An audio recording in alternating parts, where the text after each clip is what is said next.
বলি না, বলতে জানি না, কাজেই আমি বলবো, আমি আপনাকে নিট শুধু কোরআন এবং হাদিস বলবো, এর বাইরে আর কিছু বলবো না ইনশাআল্লাহ। আল্লাহ রাব্বুল আলামিন পৃথিবীতে যত নবী ও রাসূল পাঠিয়েছেন, একমাত্র ইব্রাহিম আলাইহিস সালামকে বলা হয় আবুল আম্বিয়া, নবীদের পিতা। নবীদের পিতা আবুল আম্বিয়া, নবীদের পিতা। সারা আলাইহিস সালাতু ওয়াস সালামকে বলা হয় উম্মুল আম্বিয়া, উম্মুল আম্বিয়া, নবীদের মা, নবীদের মাতা। ইতিহাস তো ইব্রাহিম আলাইহিস সালামের দুইজন স্ত্রী ছিলেন, একজন সারা, একজন হাজেরা, আরেকজন কেতুরা। এই সনদের ব্যাপারে একটু মতানৈক্য রয়েছে, তবে প্রসিদ্ধ ইতিহাস ইব্রাহিমের দুইজন স্ত্রী। কয়জন? দুইজন, একজন সারা, একজন হাজেরা। সারার ঘরে ইয়াকুব আলাইহিস সালাম, ইসহাক আলাইহিস সালাম, যাদের বংশধর বানি ইসরাইল, যাদের বংশধর বানি ইসরাইল, যারা ইহুদি এবং যারা খ্রিস্টান, তারা অভিশপ্ত, তারা মাগদুব অভিশপ্ত, দলিন পথভ্রষ্ট। ইহুদিরা অভিশপ্ত, খ্রিস্টানেরা পথভ্রষ্ট। কথা কি বুঝতে পারছেন? আরবিতে বলা হয় মাগদুব, অভিশপ্ত, দলিন পথভ্রষ্ট। ইহুদিরা অভিশপ্ত, খ্রিস্টানেরা পথভ্রষ্ট। মুহাম্মদ সাল্লাল্লাহু আলাইহি ওয়াসাল্লামের উম্মতেরা রহমত প্রাপ্ত, বলি সুবহানাল্লাহ। আমি আপনাদেরকে যেই বিস্তারিত ইতিহাস সম্পর্কে অবগত করতে চাচ্ছি তা হলো এই: আদম আলাইহিস সালামের 1000 বছর পূর্বে নূহ আলাইহিস সালাম পৃথিবীতে এসেছেন। 1000 বছর পূর্বে নূহ আলাইহিস সালামের 11 জন নবীর পরে ইব্রাহিম আলাইহিস সালামের পৃথিবীতে জন্ম। নূহ আলাইহিস সালামের 11তম অধস্তন পুরুষ ইব্রাহিম আলাইহিস সালাম। নূহ আলাইহিস সালাম থেকে ইব্রাহিম আলাইহিস সালাম পর্যন্ত ব্যবধান 2000 বছর। কয় হাজার বছর? 2000 বছর। সালেহ আলাইহিস সালামের 200 বছর পরে ইব্রাহিম আলাইহিস সালাম পৃথিবীতে আগমন ঘটে। সালেহ আলাইহিস সালামের 200 বছর পূর্বে ইব্রাহিম আলাইহিস সালামের আগমন ঘটে। ইব্রাহিম আলাইহিস সালামের পিতার নাম ছিল আজর, তিনি ছিলেন আবুল আম্বিয়া। তার দুইজন স্ত্রী ছিল, হাজেরা এবং সারা। যখন ইব্রাহিম আলাইহিস সালামের বয়স 86 বছর, কত বছর? 86 বছর, তখন সারার ঘরে সন্তান হয় না। তখন সারা ইব্রাহিম স্বামীকে অনুরোধ করে বিয়ে করাই দিলেন। আর আমাদের দেশের বর্তমান মহিলারা অভিশপ্ত, ফাসেক, শয়তান। আমার আপনার ঘরের স্ত্রী বলেন, কন্যা বলেন, মা বলেন, তারা অভিশপ্ত, তারা ফাসেক, তারা শয়তান। বর্তমান সময়ের অধিকাংশ নারীরা ফাসেক, শয়তান, অভিশপ্ত। তাদের মধ্যে খুব কম সংখ্যক মহিলা ইমানদার মুত্তাকি, যার বৈশিষ্ট্য আয়েশা, আসিয়া, খাদিজা রাদিয়াল্লাহু আনহার মতো। কাজেই আমার আপনার স্ত্রী কোনোদিনও বলবে না যে যেহেতু সন্তান হয় না আপনি আরেকটা বিয়ে করেন, অথবা যদি সন্তান হয়ও তবু আপনি আরেকটা বিয়ে করেন, এটা কোনো দিন বলবে না। বাংলার জমিনে ইতিহাস নাই। সম্মানিত হাজিরিন, ইব্রাহিম আলাইহিস সালামের প্রথম স্ত্রী সারা, ইব্রাহিমের বয়স 86। সারা বলছে যেহেতু আমার সন্তান হয় না আপনি আরেকটা বিয়ে করেন। 86 বছর বয়সে ইব্রাহিম আলাইহিস সালাম হাজেরাকে বিয়ে করেন। সম্মানিত হাজিরিন, হাজেরার ঘরে যখন ইব্রাহিম আসলো তার সংসারে, তখন ইব্রাহিমের বয়স 99 অথবা 100, 99 অথবা 100। ইসমাইল আলাইহিস সালাম, যখন ইসমাইল আলাইহিস সালামকে জবে করার নির্দেশ আল্লাহ রাব্বুল আলামিন প্রদান করলেন, তখন ইসমাইলের বয়স সম্পর্কে একটু মতানৈক্য আছে। সর্বনিম্ন 10, সর্বনিম্ন 8, সর্বোচ্চ 12। ইসমাইল আলাইহিস সালামের বংশধরে মুহাম্মদ সাল্লাল্লাহু আলাইহি সাল্লামের আগমন।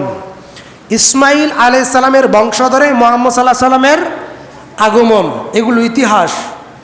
খুব কম খতিব, খুব কম ইমামের কাছ থেকে ইতিহাসগুলো জানতে পারবেন। এগুলো অনেক সুদূর প্রসারিত, সুদূর গভীর পড়াশোনার পরে এগুলো নিখুঁত জানা যায়, নিখুঁতভাবে। ইসমাইল আলাইহিস সালামের বংশধরে আসেন মুহাম্মদ সাল্লাল্লাহু আলাইহি সাল্লাম, এই কথা ইহুদি খ্রিস্টানেরা জানতো, কিন্তু তারা স্বীকার করে না, কারণ তাদের বংশ মর্যাদার মানের হানি ঘটবে, তাদের বংশ মর্যাদায় আঘাত লাগবে, এই মর্মে ইহুদি খ্রিস্টান এটা স্বীকার করতে নারাজ। ইব্রাহিম আলাইহিস সালাম ইহুদি খ্রিস্টান মুসলিম জাতির পিতা। ইব্রাহিম শুধু মুসলিম জাতির পিতা নয়, ইব্রাহিম আলাইহিস সালাম ইহুদি খ্রিস্টান এবং মুসলিম জাতির পিতা। কথা কি বুঝতে পারছেন? স্ত্রী সারা ছিলেন আদি মাতা হাওয়ার পরে পৃথিবীর শ্রেষ্ঠ সুন্দরী। স্ত্রী সারা, ইব্রাহিমের প্রথম স্ত্রী সারা আলাইহিস সালাম ছিলেন বিবি হাওয়া আলাইহিস সালামের পরে এই পৃথিবীতে দ্বিতীয় শ্রেষ্ঠ সুন্দরী। তিনি 127 বছর বয়সে হেব্রনে মৃত্যুবরণ করেন, সেখানেই তার সমাধি, সেখানেই তার কবর। 127 বছর বয়সে বিবি সারা ইব্রাহিম আলাইহিস সালামের প্রথম স্ত্রী মৃত্যুবরণ করেন। ইব্রাহিম আলাইহিস সালাম সম্পর্কে 25টি সূরাতে 204টি আয়াতে কারিমা বর্ণিত হয়েছে। ইব্রাহিম আলাইহিস সালাম ইরাকের ব্যাবিলন শহরে, যেটা পশ্চিম ইরাকে বসরার নিকটবর্তী এলাকায় জন্মগ্রহণ করেন। উনি 1996 খ্রিস্টাব্দ, অর্থাৎ ঈসা আলাইহিস সালামের জন্মসালের আগের যে হিসাব তাকে বলা হয় খ্রিস্টাব্দ বা খ্রিস্টপূর্ব। 1996 খ্রিস্টপূর্বে জন্মগ্রহণ করেন। 1821 খ্রিস্টপূর্বে শামে মৃত্যুবরণ করেন। ইব্রাহিম আলাইহিস সালাম এই পৃথিবীতে প্রথম তাওহীদের দাওয়াত দেন। ইব্রাহিম আলাইহিস সালাম সর্বপ্রথম মুসলিম। ইব্রাহিম আলাইহিস সালাম সর্বপ্রথম নবীদেরকে খুশি করার জন্য আল্লাহকে খুশি করার জন্য নবীদের মধ্যে সর্বপ্রথম ইব্রাহিম আলাইহিস সালাম কঠিন পরীক্ষা দেন। সম্মানিত হাজিরিন, আমরা এই সংক্ষিপ্ত ইতিহাস পর্যালোচনা করে আপনাদেরকে যে বিষয়টি বোঝাতে চাচ্ছি সেটা হচ্ছে ইব্রাহিম আলাইহিস সালাম সর্বপ্রথম তাওহীদের দাওয়াত দেন। কিসের দাওয়াত দেন? কথা বলতে হবে, কিসের? তাওহীদের। এখন তাওহীদ কি এটা আপনাকে প্রথম জানতে হবে। আজকের খুতবায় ইব্রাহিম আলাইহিস সালাম সম্পর্কে আপনাকে নিঘোর গভীর তথ্য দেওয়ার চেষ্টা করব ইনশাআল্লাহ। কারণ ইব্রাহিম আলাইহিস সালাম তিনি সর্বপ্রথম নবী যিনি তার জাতিকে বলেছিলেন আল্লাহ এক, তোমরা তার দাসত্ব করো, তোমরা তার গোলামি করো। যদি তোমরা তার দাসত্ব করো, তার গোলামি করো, তাহলে তোমরা মুক্তি পাবে, অন্যথায় মুক্তি পাবে না। কাজেই আমরা সেই এত পিছনে যাচ্ছি না, যত পিছনে গেলে মূল কথা বলা যাবে না। ইব্রাহিম আলাইহিস সালামের বয়স যখন 86, তখন তার পুত্র তার গর্ভে আসেন, তার স্ত্রীর গর্ভে আসেন। তিনি কোরআনুল কারীম বলছে ওয়াকাল ইন্নী জাহিবুন ইলা রাব্বি সায়াহদিন। এই আয়াত যখন কোরআনুল কারীমে নাজিল হয়, এই আয়াত নাজিল হওয়ার পূর্বে ইরাক থেকে তিনি ফিলিস্তিনে চলে যান। কোথায় চলে যান? ফিলিস্তিনে চলে যান। যখন ফেরেশতার সাথে ইব্রাহিমের কথা হয়েছিল, তখন সারা তাদের দুইজনের কথা শুনতে পাচ্ছিলেন। ইব্রাহিম আলাইহিস সালাম এবং ফেরেশতা যখন কথা হচ্ছিল যে আপনার ঘরে, আপনার সংসারে আল্লাহ তাআলা এই বৃদ্ধ বয়সে সন্তান দান করবেন, সুবহানাল্লাহ, এই কথা সারা শুনেছিলেন পর্দার অন্তরাল থেকে। ওয়াকাল ইন্নী জাহিবুন ইলা রাব্বি সায়াহদিন। সুবহানাল্লাহ, আমি ছুটে চললাম আমার রবের দিকে। আমি ছুটে চললাম কোন দিকে? রবের দিকে। রব, ইলা রব্বি সায়াহদিন। ইরাক থেকে ফিলিস্তিন চলে গেলেন, সেখানে গিয়েই তারা দ্বীনের দাওয়াত দিচ্ছিলেন। রব্বি হাবলি মিনাস সলিহিন। তখন ইব্রাহিম আলাইহিস সালাম দোয়া করলেন আল্লাহর কাছে, রব্বি হাবলি মিনাস সলিহিন। এই ওকে সোজা করেন, যেহেতু এখন গরম, এসে নাই, বাচ্চারা সবাই দূরে রাখেন যেন মাস্টার মসজিদে দুষ্টামি না করে। ইব্রাহিম আলাইহিস সালাম কি বলছিলেন? রব্বি, এদিকে দেখেন, আমার দিকে দেখেন, রব্বি হাবলি মিনাস সলিহিন। এই দোয়াটা কে কে পারেন? আপনি আহলে হাদিস, আপনি আহলে হাদিস নামের কলঙ্ক, আপনি আহলে হাদিস নামের কলঙ্ক, এই কথা আমি বলছি, তাহলে চলবে না। আর যদি এই কথা আল্লাহ নবী বলেন তাহলে আমাদের কোনো কথা থাকতে পারে না, আমাদের কোনো দ্বিধা থাকতে পারে না। কারণ ইসলামে আমার কথার কোনো মূল্য নাই। ইসলাম আল্লাহর রাসূলের এই দুইজনের কথাই উপর ভিত্তি করে ইসলাম চলবে ইনশা আল্লাহ। আল্লাহ তাআলা যেহেতু বলছেন, হে আমার বান্দারা, তোমরা তোমাদের নেক সন্তান লাভের জন্য দোয়া করো, রব্বি হাবলি মিনাস সলিহিন, হে আল্লাহ আমাদের ঘরে নেক সন্তান দান করেন। যদি কেউ এই দোয়া না করে তাহলে আল্লাহ তাআলা তাদেরকে নেক সন্তান দিতে পারে না। হ্যাঁ, দিতে পারে।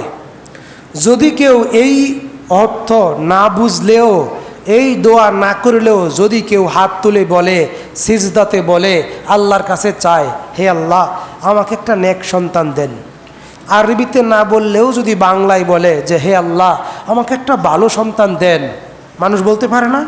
তার নিজ ভাষায় তার রবকে বলতে পারে না, চাইতে পারে না? সুবহানাল্লাহ। মহান রব বলেছেন, ওই সমস্ত বান্দারাই সফল কাম যারা তাদের রবকে ডাকে, যারা তাদের রবকে ডাকে, যারা তাদের রবের কাছে চায়। সুবহানাল্লাহ। কাজেই ইব্রাহিম আলাইহিস সালাম বৃদ্ধ বয়সে আল্লাহর কাছে দোয়া চাইলেন, আল্লাহর কাছে দোয়া করলেন, রব্বি হাবলি মিনাস সলিহিন, হে আমার প্রতিপালক আপনি আমাকে নেক সন্তান দেন। কি সন্তান দেন? কি সন্তান দেন? নেক সন্তান দেন। চাইতে হবে বন্ধুগণ, না চাইলে তো সম্ভব না, অবশ্যই চাইতে হবে, এমনভাবে চাইতে হবে যেন আল্লাহ তাআলা রব্বুল আলামিন আমাদের দোয়াগুলোকে কি করেন? কবুল করে নেন। সুবহানাল্লাহ। যখন ইব্রাহিম আলাইহিস সালামের বয়স ৮৬, তখন সবেমাত্র সারার অনুমতিতে হাজরাকে বিয়ে করলেন। আর যখন ইসমাইল পৃথিবীতে আসলেন তখন তার বয়স ১০০ বছর। ইব্রাহিম আলাইহিস সালাম পৃথিবীতে জীবিত ছিলেন ২০০ বছর। কয়শো বছর? ২০০ বছর। আর যখন এই ঘটনাটি ঘটে ইসমাইল আলাইহিস সালামকে জবে করার জন্য, তখন ইসমাইল আলাইহিস সালামের জবে করার স্থানটা কোথায় ছিল? মক্কাতে। কোথায় ছিল? মক্কাতে, মসজিদে হারামের থেকে একটু দূরে, মসজিদে হারাম থেকে একটু দূরে। সম্মানিত হাজিরিন, যখন জবে করার পূর্বে আরও একটু তাফসির আপনাদেরকে শোনায় রাখি। যখন বিবিকে নিয়ে ইব্রাহিম আলাইহিস সালাম ফিলিস্তিন থেকে মক্কায় হিজরত করলেন, তখন মরুভূমিতে খাদ্য পানীয় ছিল না, কোনো খাবার ছিল না, কোনো পানি ছিল না। কাবা ঘরের পাশে তাদেরকে রেখে গেলেন। সুবহানাল্লাহ। কার হুকুমে? কার হুকুমে? আল্লাহর হুকুমে। আজকের কথাগুলো আপনাকে বুঝতে হবে। ইব্রাহিম আলাইহিস সালাম থেকে আমাদের জীবনী আমাদেরকে শিখতে হবে। কয়েকদিন আগে ফেসবুকে একটা টপিকস দেখলাম, গিয়াসউদ্দিন তাকারি এবং শেখ আহমদুল্লাহ দুইজন একটা বিষয়ে দ্বন্দ্ব ছিল। দেখি তো আপনারা এই ব্যাপারে কতটুক জানেন। মুহাম্মদ সাল্লাল্লাহু আলাইহি সাল্লাম 40 বছর আগে, 40 বছর বয়সের আগে নবী ছিলেন না ছিলেন না? হ্যাঁ, ছিল না। সুবহানাল্লাহ। আপনাদেরকে আন্তরিক মুবারকবাদ, ভালো একটা কথা আপনারা জানেন। 40 বছর বয়সের আগে মুহাম্মদ সাল্লাল্লাহু আলাইহি সাল্লাম নবী ছিলেন না। 40 থেকে নিয়ে 63 বছর বয়স পর্যন্ত দীর্ঘ এই 23 বছরের জীবনটাই তার নবুয়তের জীবন। দীর্ঘ এই 23 বছরের জীবনটাই ইসলাম। কিন্তু 40 বছর বয়সের আগে তিনি ছিলেন ভালো মানুষ, উত্তম চরিত্রের মানুষ, নবী তো, রাসূল তো। সুবহানাল্লাহ। কথা কি বুঝাইতে পারলাম?